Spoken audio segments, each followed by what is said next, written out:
Once upon a time, there was a kind and beautiful girl whose name was Cinderella. She lived with her cruel stepmother and stepsisters, where she was treated as a servant and spent her days cleaning, tidying, and waiting on them hand and foot. Despite their cruelty, Cinderella would always remember her mother's words: "Have courage and be kind." One day, an invitation to a royal ball arrived. The prince was looking for a bride, and everyone in the kingdom was invited. Her stepmother immediately ordered new gowns to be made for herself and her daughters.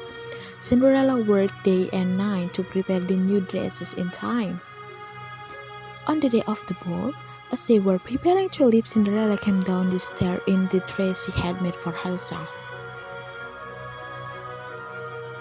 Her stepmother and stepsister were so angry to see her looking so beautiful. They tore up the dress and left without her. Left alone, Cinderella began to cry when all of a sudden Fairy Godmother appeared. "Do not cry, my child, you shall go to the ball," she said. "But I do not have a dress to wear," cried Cinderella. Her fairy godmother waved her magic wand and at once Cinderella's dress turned into a beautiful new ball gown. Then her fairy godmother found sick mice playing in the pumpkin patch. She touched them with her magic wand, and the pumpkin turned into a beautiful coach and the mice into 4 white horses and 2 coachmen.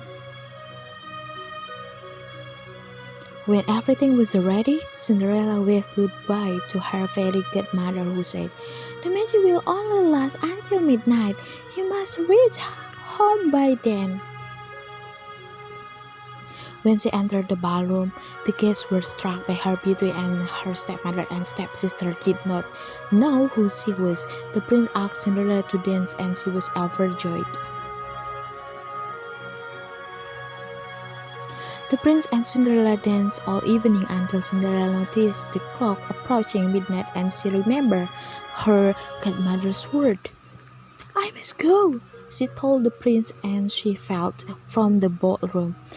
As she ran down the steps of the palace, one of her grassy slippers fell out, but Cinderella did not stop to pick it up.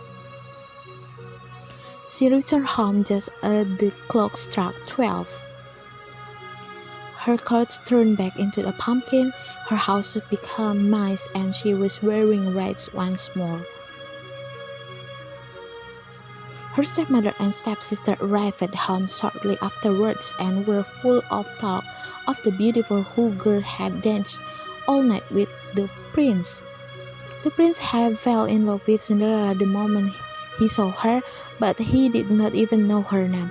He picked up her ugly slipper on the step and declared, "I will marry the girl who fits this slipper." The prince and his servants took the glass slipper to every house in the kingdom, but it did not fit any of the women who tried it. Cinderella's stepsisters tried to squeeze their light feet into the dancing shoe, but the servant was afraid it might break. Cinderella's stepmothers would not let her try to unslipper, but the prince said, "Wait, let her try it."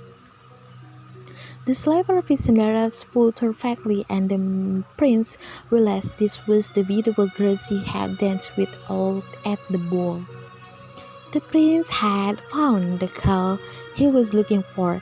They were married and both lived happily ever after.